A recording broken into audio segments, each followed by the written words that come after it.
പശ്ചിമേഷ്യയിൽ വീണ്ടും യുദ്ധമേഘങ്ങൾ അതീവ ഗുരുതരമായി കനക്കുകയാണ്.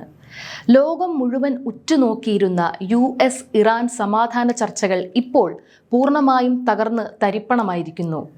അമേരിക്കയുടെയും ഇറാന്റെയും കടുത്ത പിടിവാശികൾക്കിടയിൽപ്പെട്ട് സമാധാന ശ്രമങ്ങളെല്ലാം അസ്ഥാനത്തായിരിക്കുകയാണ്. വളരെ രസകരവും എന്നാൽ നാടകീയവുമായ ഒരു കാര്യമുണ്ട്. ചമ്മന്തി അരഞ്ഞിട്ടില്ല, ഒന്നുകൂടി അരയാനുണ്ട് എന്ന് പരിഹസിച്ചുകൊണ്ട് തങ്ങൾ തയ്യാറാക്കിയ കരാറിന്റെ കരട് രൂപം ട്രംപ് ഇറാന് തിരിച്ചയച്ചിരിക്കുകയാണ്. ട്രംപിന്റെ ഈ ധാർഷ്ട്യത്തിന് മുന്നിൽ മുട്ടുമടക്കാൻ ഇറാൻ ഒട്ടും തയ്യാറല്ല. മറുവശത്ത് ഔദ്യോഗികമായി ആണവ ചർച്ചകളൊന്നും നിലവിൽ നടക്കുന്നില്ലെന്നാണ് ഇറാന്റെ വിദേശകാര്യ മന്ത്രാലയ വക്താവ് ഇസ്മയിൽ ബക്കായി അന്താരാഷ്ട്ര മാധ്യമങ്ങൾക്ക് മുന്നിൽ വ്യക്തമാക്കുന്നത്. ലെബനനിലും പലസ്തീനിലും ഇസ്രയേൽ തുടരുന്ന ക്രൂരമായ ആക്രമണങ്ങൾ തങ്ങളെ വല്ലാതെ ബുദ്ധിമുട്ടിക്കുന്നുണ്ടെന്നും അതുകൊണ്ട് തന്നെ അമേരിക്ക ഏകപക്ഷീയമായി നിശ്ചയിക്കുന്ന ഒരു നിബന്ധനകളിലും ചർച്ചയ്ക്ക് തയ്യാറല്ലെന്നുമാണ് ഇറാന്റെ കടുത്ത നിലപാട്. യഥാർത്ഥത്തിൽ എന്തായിരുന്നു ഇരു രാജ്യങ്ങളും തമ്മിൽ മുന്നോട്ട് വയ്ക്കപ്പെട്ട ആ സമാധാന പ്രപ്പോസൽ? ആദ്യഘട്ടത്തിൽ ഇറാൻ ഹോർമൂസ് കടലിടുക്കിലെ കപ്പൽ ഉപരോധം പൂർണ്ണമായും അവസാനിപ്പിക്കുക, അതിന് പകരമായി അമേരിക്ക ഇറാന്റെ തുറമുഖങ്ങൾക്ക് നേരെയുള്ള നാവിക ഉപരോധം പിൻവലിക്കുക എന്നതായിരുന്നു പ്രാഥമിക ധാരണ. ഇതിലൂടെ ഇറാന്റെ എണ്ണ വിപണി വീണ്ടും സജീവമാകുകയും ഇരുവിഭാഗത്തിനും പരസ്പര വിശ്വാസം വരികയും ചെയ്യും എന്നായിരുന്നു ലോകം കരുതിയത്. ഈ ഒരു മാസത്തെ താൽക്കാലിക വെടിനിർത്തലിന് ശേഷം ആണവ വിഷയത്തിൽ അന്തിമ ചർച്ച നടത്താം എന്നതായിരുന്നു പ്ലാൻ.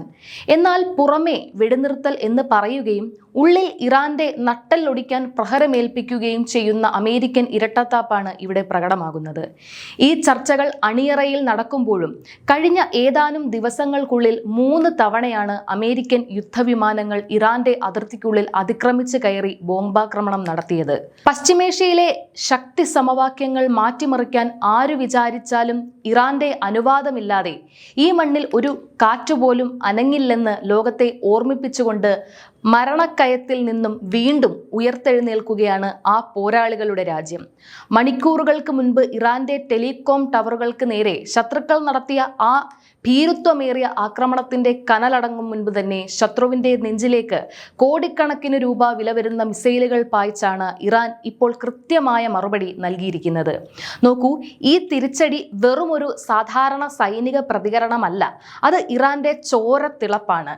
അടിച്ചാൽ തിരിച്ചടിക്കും, തകർത്താൽ വീണ്ടും ഉയർത്തെഴുന്നേൽക്കും എന്ന് ലോക മഹാശക്തികളുടെ മുഖത്തു നോക്കി വിളിച്ചു പറയുന്ന ഇറാൻ ചരിത്രത്തോട് ഒന്ന് മാത്രം ഓർമ്മിപ്പിക്കുന്നു: ഇത് തോറ്റു പിന്മാറാൻ പഠിച്ച മണ്ണല്ല. അമേരിക്കയുടെ ഈ തുടർച്ചയായ പ്രകോപനങ്ങളാണ് ചർച്ചകളുടെ അന്തരീക്ഷം പൂർണ്ണമായും തകർത്തത്. സമാധാന ചർച്ചകൾ ഒരു വശത്ത് നടക്കുമ്പോഴും അമേരിക്ക തങ്ങളുടെ അതിനൂതനമായ MQ-9 റീപ്പർ ഡ്രോണുകൾ ഇറാന്റെ സമുദ്രാതിർത്തിയിലേക്ക് നിരീക്ഷണത്തിനും ചാരപ്രവർത്തനത്തിനുമായി അയച്ചു. ഇതിനെ ഇറാൻ തങ്ങളുടെ അത്യാധുനിക വ്യോമ പ്രതിരോധ സംവിധാനം ഉപയോഗിച്ച് കൃത്യമായി വെടിവെച്ചിട്ടു. ഇതിൽ വെറുപിടിച്ച അമേരിക്ക ഇറാന് നേരെ അതിശക്തമായ പ്രത്യാക്രമണം നടത്തിയപ്പോൾ അതിലും വലിയ തിരിച്ചടിയാണ് ഇറാൻ നൽകിയത്. കുവൈറ്റിലെ US സൈനിക കേന്ദ്രങ്ങൾക്ക് നേരെയാണ് ഇറാൻ ഡ്രോണുകളും മിസൈലുകളും പായിച്ചത്. പണ്ട് നമ്മുടെ കേരളത്തിൽ ഇടതുപക്ഷ സർക്കാരുകൾ പറഞ്ഞ ഭരണവും സമരവും ഒരുമിച്ച് കൊണ്ടുപോകും എന്ന മുദ്രാവാക്യം പോലെയാണ് ട്രംപിന്റെ നയം. യുദ്ധവും സമാധാന ചർച്ചകളും ഒരേ സമയം ഒരുമിച്ച് കൊണ്ടുപോകാൻ ട്രംപിന് കഴിയില്ലെന്ന് ഇറാൻ തെളിയിച്ചിരിക്കുകയാണ്. കളി തുടങ്ങാൻ അമേരിക്കയ്ക്ക് കഴിഞ്ഞേക്കും, പക്ഷേ അത് അവസാനിപ്പിക്കുന്നത് ഞങ്ങളായിരിക്കുമെന്ന ഇറാന്റെ പ്രഖ്യാപനം വെറുതെയല്ല എന്ന് കുവൈറ്റിലെ US ബേസുകൾക്ക് നേരെ നടന്ന ആക്രമണം വ്യക്തമാക്കുന്നു. അതുമാത്രമല്ല, ഈ സൈനിക നീക്കങ്ങൾ കടലിലും ഇപ്പോൾ വലിയൊരു യുദ്ധകാഹളം മുഴക്കിക്കഴിഞ്ഞു. മുൻപ് നടന്ന ഇറാനിയൻ കപ്പലാക്രമണത്തിന് പ്രതികാരമായി വലിയൊരു നാവിക നീക്കമാണ് ഇറാന്റെ നാവികസേന ഇപ്പോൾ നടത്തിയിരിക്കുന്നത്. അമേരിക്കയും ഇസ്രയേലുമായി വ്യക്തമായ ബിസിനസ് ബന്ധമുള്ള MSC സെരിസ്ക എന്ന ഭീമാകാരമായ കപ്പലിനെ ലക്ഷ്യമിട്ടാണ് IRGC നാവികസേനയുടെ പുതിയ ആക്രമണം ഉണ്ടായിരിക്കുന്നത്.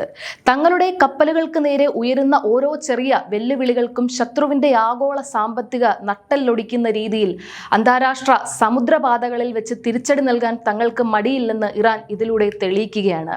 യഥാർത്ഥത്തിൽ ഇറാന്റെ ആഭ്യന്തര രാഷ്ട്രീയത്തിലും വലിയ ആശയക്കുഴപ്പങ്ങൾ നിലനിൽക്കുന്നുണ്ടെന്ന് പാശ്ചാത്യ രാജ്യങ്ങൾ കരുതിയിരുന്നു. പ്രസിഡന്റ് മസൂദ് പെസഷ്കിയാൻ രാജിവെക്കാൻ ഒരുങ്ങുന്നു എന്ന രീതിയിൽ അമേരിക്കൻ മാധ്യമങ്ങൾ വലിയ വാർത്തകൾ ആഘോഷിച്ചെങ്കിലും ഇത് വ്യാജ വാർത്തയാണെന്ന് അദ്ദേഹം തന്നെ പിന്നീട് ലോകത്തോട് വ്യക്തമാക്കി. നിലവിൽ ഇറാന്റെ ഭരണം നിയന്ത്രിക്കുന്നത് ആരാണ് എന്ന കാര്യത്തിൽ അമേരിക്കയ്ക്ക് ഇപ്പോഴും വലിയ കൺഫ്യൂഷൻ ഉണ്ട്. വിപ്ലവ ഗാർഡുകളായ IRGC ആണോ അതോ അന്തരിച്ച അയത്തുള്ള അലി ഖൊമേനിയുടെ മകൻ മുജ്തബ ഖൊമേനിയാണോ ഇവിടുത്തെ ഡിഫാക്ടോ ഭരണാധികാരി എന്ന് മനസ്സിലാകാതെ ട്രംപ് ഭരണകൂടം കുഴങ്ങുകയാണ്. വിദേശകാര്യമന്ത്രി അബ്ബാസ് അരാക്ചിയും പാർലമെന്റ് സ്പീക്കർ ഖാലിബാഫുമാണ് ഇപ്പോൾ എല്ലാ കാര്യങ്ങൾക്കും മുന്നിൽ നിൽക്കുന്നത്. അതുകൊണ്ട് തന്നെ ഇറാന്റെ യഥാർത്ഥ മുൻഗണനകൾ എന്താണെന്ന് കൃത്യമായി മനസ്സിലാക്കാൻ ട്രംപിന് സാധിക്കുന്നില്ല. കഴിഞ്ഞ ജനുവരി മാസത്തിൽ ഭരണകൂടത്തിനെതിരെ വലിയ ജനകീയ പ്രക്ഷോഭങ്ങൾ നടന്നിരുന്ന ഇറാനിൽ അമേരിക്കയുടെ ഈ ബാഹ്യ ആക്രമണത്തോടെ ജനങ്ങൾ വീണ്ടും ഭരണകൂടത്തിന് അനുകൂലമായി ഒന്നിച്ച് അണിനിരക്കുന്ന കാഴ്ചയാണ് നാം ഇപ്പോൾ കാണുന്നത്. അതായത് ട്രംപിന്റെ ആക്രമണങ്ങൾ ഇറാന്റെ ഭരണകൂടത്തെ ജനങ്ങൾക്കിടയിൽ കൂടുതൽ ശക്തമാകുകയാണ് ചെയ്തത്. ഇറാനെ ഉപരോധങ്ങളിലൂടെ ഒതുക്കാൻ നോക്കുന്ന അമേരിക്ക സ്വന്തം നാട്ടിൽ വലിയൊരു പ്രതിസന്ധി നേരിട്ടുകൊണ്ടിരിക്കുകയാണ് എന്നതാണ് മറ്റൊരു യാഥാർത്ഥ്യം. അമേരിക്കയിലെ വലിയ കള്ളപ്പണ വേട്ടയും ട്രംപിന്റെ സാമ്പത്തിക നാടകങ്ങളും ഇപ്പോൾ ഓരോന്നായി പുറത്തു വന്നുകൊണ്ടിരിക്കുന്നു. നികുതി വെട്ടിപ്പിൽ തുടങ്ങി ഒടുവിൽ വൻകിട കലാപകാരികളുടെ ഫണ്ടിൽ ചെന്ന് അവസാനിച്ച ഒരു വലിയ സാമ്പത്തിക കള്ളക്കളിയാണ് ട്രംപ് ഭരണകൂടം അവിടെ കളിച്ചത്. അന്താരാഷ്ട്ര തലത്തിൽ തങ്ങളുടെ സ്വാധീനം നിലനിർത്താൻ ട്രംപ് തയ്യാറാക്കിയ വലിയൊരു ഫണ്ടിംഗ് തന്ത്രമായിരുന്നു ഇത്. പക്ഷേ അവിടെയാണ് ട്രംപിന് അപ്രതീക്ഷിത പ്രഹരമേറ്റത്. ട്രംപ് കൊണ്ടുവന്ന ഈ വൻ സാമ്പത്തിക നീക്കത്തിന് പിന്നിൽ യാതൊരുവിധ നിയമപരമായ അടിത്തറയുമില്ലെന്ന് ചൂണ്ടിക്കാട്ടി അമേരിക്കൻ ജില്ലാ ജഡ്ജി ലിയോണി ബ്രിങ്കമെ കഴിഞ്ഞ ദിവസം കടുത്ത ഉത്തരവാണ് പുറപ്പെടുവിച്ചത്. ജഡ്ജി ലിയോണി ബ്രിങ്കമേയുടെ ഈ ശക്തമായ ഇടപെടലോടെ ട്രംപിന്റെ ആ സാമ്പത്തിക പദ്ധതി ഇപ്പോൾ താൽക്കാലികമായി മരവിപ്പിക്കപ്പെട്ടിരിക്കുകയാണ്. പുറമെ ലോക പോലീസായി കളി പഠിപ്പിക്കാൻ ഇറങ്ങുന്ന അമേരിക്ക ഉള്ളിൽ സ്വയം നിയമവ്യവസ്ഥയ്ക്ക് മുന്നിൽ ഉത്തരം മുട്ടി നാണം കെട്ട് നിൽക്കുന്ന കാഴ്ചയാണ് നാം കാണുന്നത്. അമേരിക്ക പറയുന്നതനുസരിച്ച് മൂക്കുകൊണ്ട് ഇക്ഷ വരയ്ക്കാൻ ഇറാൻ ഒരിക്കലും തയ്യാറല്ല. കാരണം അമേരിക്ക എന്ന രാജ്യം ഭൂമുഖത്ത് രൂപപ്പെടുന്നതിന് എത്രയോ നൂറ്റാണ്ടുകൾക്ക് മുൻപ് വലിയ സംസ്കാരവും പാരമ്പര്യവുമുള്ള പേർഷ്യൻ സാമ്രാജ്യത്തിന്റെ പിൻഗാമികളാണ് ഇറാൻ.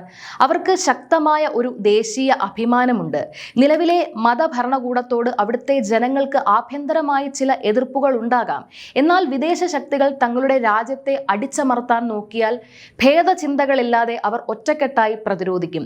ഇറാന്റെ കൈവശമുള്ള 60% സമ്പുഷ്ടീകരിച്ച യുറേനിയം ചൈനയിലേക്കോ റഷ്യയിലേക്കോ മാറ്റണമെന്നാണ് US ഇപ്പോൾ ആവശ്യപ്പെടുന്നത്. എന്നാൽ അമേരിക്കയുടെയും ഇസ്രയേലിന്റെയും കൈവശമുള്ള ആണവായുധങ്ങൾ ലോകത്തിന് സുരക്ഷിതമാണെന്നും ഇറാന്റെ കയ്യിൽ അത് സുരക്ഷിതമല്ലെന്നും പറയുന്നതിൽ വലിയ വൈരുദ്ധ്യമുണ്ട്.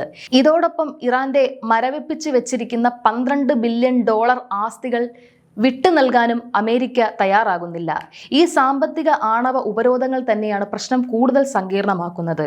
മിസൈൽ താവളങ്ങളും ഡ്രോണുകളും സൈനിക ക്യാമ്പുകളും ഇപ്പോൾ കടലിലെ കപ്പലുകളും കേന്ദ്രീകരിച്ച് നടക്കുന്ന ഈ പുതിയ ശക്തി പ്രകടനം പശ്ചിമേഷ്യയെ വീണ്ടും വലിയൊരു അനിശ്ചിതത്വത്തിന്റെ വക്കിലെത്തിച്ചിരിക്കുകയാണ്. ലോക മഹാശക്തികൾ ഒന്ന് മാത്രം ഓർക്കുക, ഈ ആക്രമണങ്ങൾക്കും ഉപരോധങ്ങൾക്കും പകരമായി ഇറാന്റെ മണ്ണിൽ നിന്നും വരാൻ പോകുന്നത് ഒരു വൻ സുനാമിയേക്കാൾ ഭീകരമായ ഒന്നായിരിക്കും. അത് കേവലം ഒരു സൈനിക പ്രതികാരമല്ല, മറിച്ച് ശത്രുവിന്റെ സർവ്വ സാമ്രാജ്യത്വത്തെയും വേരോടെ പിഴുതെറിയുന്ന ആഞ്ഞടിക്കലായിരിക്കും. ഞങ്ങളുടെ മാതൃഭൂമിയെ തൊട്ടുകളിച്ചാൽ ഇനി വരാനിരിക്കുന്ന ആ മഹാമാരിയെ തടുക്കാൻ ഈ ഭൂമിയിലെ ഒരു ശക്തിക്കും കഴിയില്ല.